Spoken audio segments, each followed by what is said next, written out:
Pessoal, eu acabei de aspirar minha casa com o aspirador. Agora eu vou chamar a Sabrina. Sabrina, vem cá. Olha, ela adora que eu passo o aspirador nela. Olha, ela fica quietinha.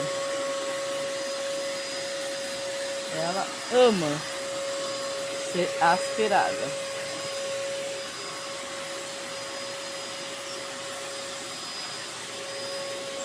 Né, Pina? Você gosta? Gosta, Pina?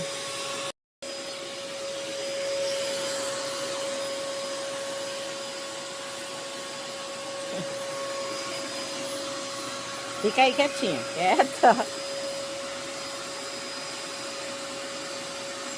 Aí eu aproveito e já tiro os pelos dela. Né? Ó, tá vendo? Já tiro os pelos que fica nela. Ela gosta muito.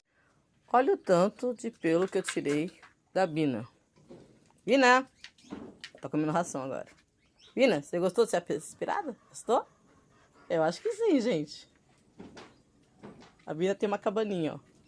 Aí ela come o pote dela de comida, fica em cima de uma cadeirinha pra não ter problema de coluna.